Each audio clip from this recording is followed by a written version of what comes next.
Hey, welcome back to another episode of Ethan Touching Grass. Today I am touching grass at the Devil's Well in Cave Springs. Technically not a natural area designated by Missouri, but it's MPS land. A little bit of Lad Foundation too, I think owns the actual spring itself. But it starts out, and this is the Devil's Well. Big pit in the ground, nice sinkhole. There's kind of a river that goes underneath it, like a little underground river, and dumps out at the cave spring. So let's go check it out. Let's see what's going on down there. Right off the bat, I'm down on the bottom of the freaking well, and I've noticed it's so warm here. Like, it's crazy. And they got some lighting down there too, so you can actually see how freaking deep it is. And it goes down there. It goes down a ways. Like probably 40, 50 feet. Woo!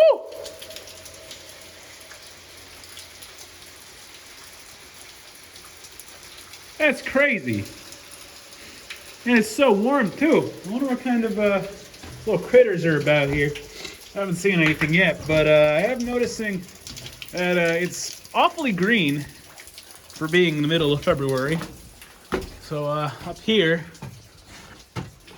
I saw, yeah, here we go, some Phlox divaricata. Spring ephemeral, kind of. Always has pretty evergreen foliage, opposite arrangement. It'll bloom in about a month or two when it gets a little warmer out. I also see this Galium species up here, bedstraw, in the coffee family Rubiaceae. That's pretty nice. We got some woodsy thyme moss over here too. We got some thuidium, all sorts of thuidium. But yeah, I don't know if you can really tell, but on the camera, there's some steam coming out because the cave is much warmer than the ambient air temperature over here. Let's get a nice 0.5 of this area. Look at that! Isn't that nice? Now I think this is a nice little diagram here that kind of shows what's going on here geologically speaking. So it appears that the Devil's Well is just this big underground lake. There is a sign over there. I could go look at it. You can pause the video and read it. But yeah, it's all just an underground river. Cave spring comes up like about a couple miles down the trail here. This sign talks about the lake itself. You can pause the video and read that too. Apparently there's blind cavefish down there, which is kind of cool. I'd like to get to know what's going on down there, but it's 80 to 100 feet deep depending on local rainfall. The lake holds about 22 million gallons of water, so that's a pretty sizable lake. That's a pretty sizable lake. And there's a little placard over here too that talks about the exploration if you give a shit. I don't give that much of a shit. I mean, it's kind of cool that, people got down here, even though it's freaking honkies, whatever. Shout out to, I guess, Bill Wallace. But, crazy. That'd be fucking scary to go down. And the Cave String Trail here itself is about 5 miles or so. It's a nice little diorama of what the trail looks like, and some other natural communities you'll get to see. Unfortunately, I don't think the glades are going to be very colorful. Might see some nice moss and ferns, but that's what the spring looks like. And there's a guy who made a painting about it. Isn't that nice? All right, let's go. No, because look at like this crazy shit right here. Ozark National Scenic Riverways belongs to the American people, and the National Park Service wants your feedback. Please let us know if you've identified any areas that need repair, blah, blah, blah. Number 3 is where I have my problem. Any signs or information that are negative about either past or living Americans, or fail to emphasize the beauty, grandeur, and abundance of landscapes and other natural features. Under Executive Order 14253, titled Restoring Truth and Sanity of American History. Big, beautiful public lands that we're stealing from. Nothing bad has ever happened in American history. Not a single thing. Everything that has happened in American history is great. Just like me, Donald J. Trump. It's great. Go fuck yourself. You know the Trail of Tears used to run through here, right? It used to run like maybe a little further north, but it still ran through this area. Tragedies have happened here. Many tragedies. This is on stolen land, indigenous land. Shit has happened here. I love living in 2026. Check out this banger of a view.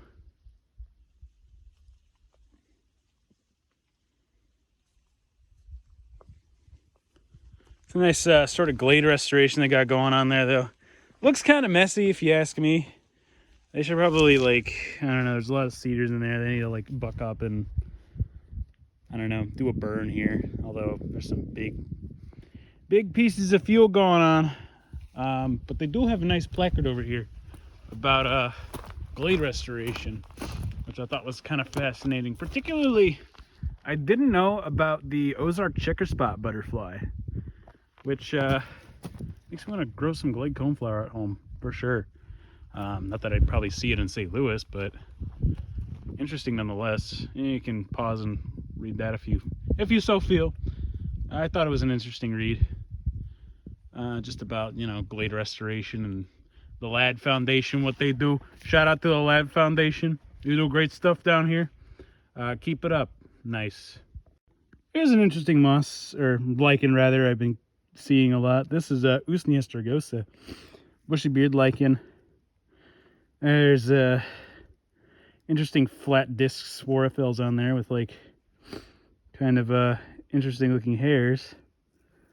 But you see these a lot where the air quality is really nice, like out here in Shannon County.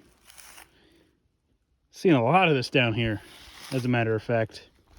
Now, one of the genera of plants that I'm so like hit or miss on is the genus Smilax. I believe this one is Smilax bonanox, but it could be Smilax glauca.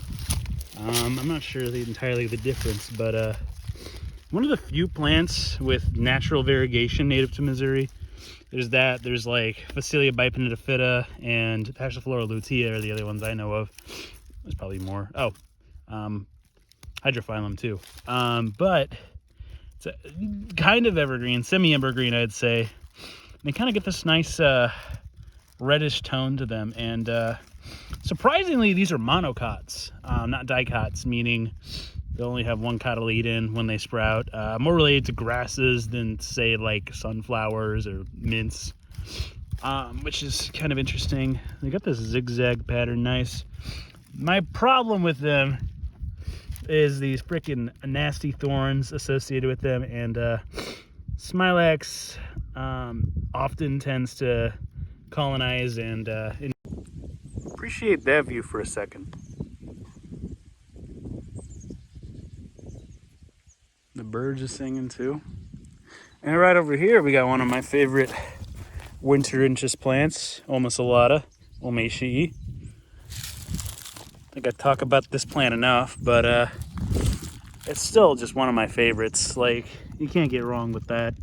You really can't. Iconic species of glade ecosystems. And here's some nice remnants of Silphium terebinthinaceum, aka prairie dock.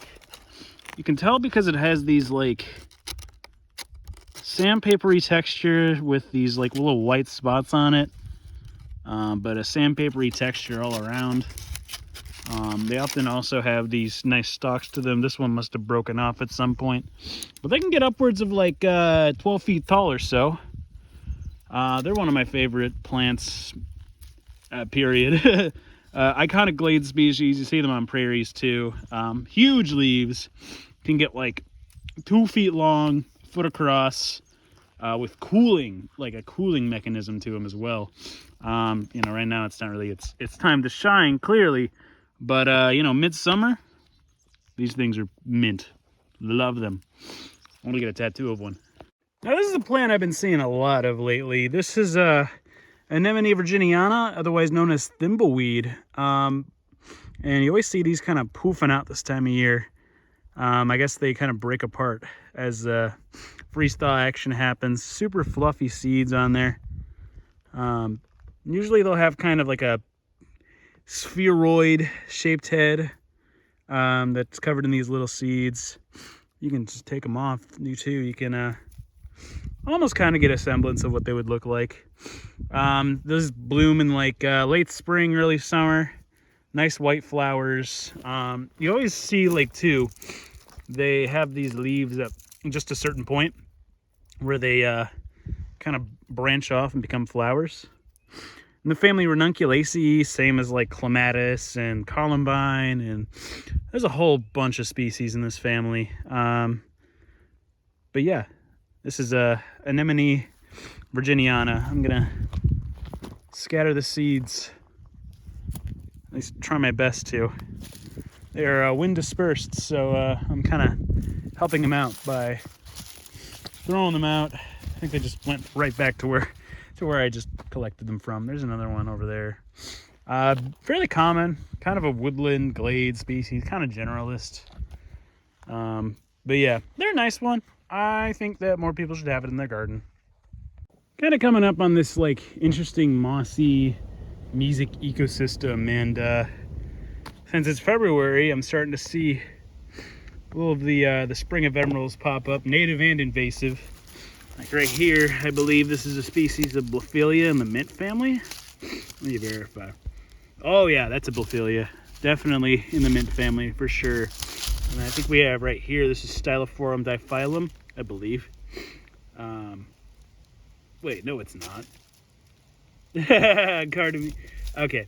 Dutchman's breeches. That's what it is. That's the word I'm looking for. God damn it. But yeah. What the fuck is the Latin? Dicentra. Dicentra cucul. God damn. Okay, I am out of it. As far as my ephemerals go, because I mean it's been almost a year. Dicentra cucularia. That's it. That's the word I'm looking for. At least that's what it looks like. I could be wrong. I could be totally wrong here. Looks like we got some Thalictrum thalictroides over here as well. The ruin enemies. Not sure what that is. Some sort of aster or hawkweed, hieraceum, I think. Hawkweed. We got some non-native stuff too. We got some frickin' what the shit? Nepeta, not Nepeta. Jeez, I am really out of my plant game. Dead nettle, hembit, lamium. That's it. That's the one. You know what? Yeah, I'm not even gonna bother. But yeah, I'm just seeing a lot of ephemerals here. A lot of sedges too. I bet in a month or two, this place is going to be lit up. I mean, they're kind of in a bottom too, so there might be some like bluebells as well. So come back here in a month, maybe. I don't know. We'll see some cool stuff. Nice. All right, I have arrived to Cave Spring. I mean, it's a spring technically because it's water coming out from the underground. Oh, there's a bird going on up there. Anyway, it's nice, pristine blue waters right here of the current river, the upper current specifically. One of the most heavily spring-fed rivers in North America. Actually, I think the most spring-fed river in North America. But yeah, I might go in there and check it out. Just, you know, poke my head in there, see what's going on nice. Maybe I'll see some blind cave fish and salamanders. I don't know. All right, I didn't think, it's not as deep as I really expected to be. I mean, we're kind of like, what, 15 feet in? And kind of at a point where I can't really go anymore. There's a deep little pool over here. Been seeing all sorts of like bass and shit go in there. I mean, it's probably a nice refugia from the bitter cold that is outside right now. Well, right now it's actually pretty nice out. It's like in the 40s and 50s, but I mean, the water's still pretty consistent considering it's underwater or underground, really. Seems like there might be some sort of entrance over there, but yeah, I'm not gonna go check it out right now. it doesn't seem worth it. I mean, I might be able to wade there, but like, what's the point? Some decent speleothems, though, I'm noticing, especially on like this side of the cave. Got some nice stalactites. Not too much in the water. I wouldn't expect much in the water. But yeah, this is a pretty cool little spot. The acoustics go crazy in here. Imagine recording a song in here or something. Woo! Hell yeah. Yeah, it's a nice little scenic view right there too. I appreciate it. And it's kind of cool. There's this little like trench that goes in the middle too. I wonder if that goes to some other underground cave that, you know, I wouldn't explore much in there. Like this would be a cool area to snorkel around, maybe with like an underwater flashlight. Keyword snorkeling. I wouldn't go any deeper than like say 10 feet into there. I'm pretty sure that goes down. I don't know how deep it is, but the diorama made it seem like it's probably like 100, 200 feet. So, yeah, I'm okay. I'll pass. Not a lot of cave life in here, unfortunately. Not that I'm noticing, but this is also kind of the daylight zone. You wouldn't see much in this area anyway, other than maybe bats. I don't even see bats. Definitely worth checking out, though. Interesting observation, though. These stalactites are kind of leaning all towards the exit over here, which, I don't know, makes me think that maybe there's like some wind systems going on in there that take all the water and blow it out of the cave. I'm not noticing anything right now, probably because the, hey, excuse me, sir. Please stay on the trail. I saw you. You was on the trail earlier. You was off the trail earlier. You need to stay on the trail, buddy. Oh, why are you getting so close to me? Eh?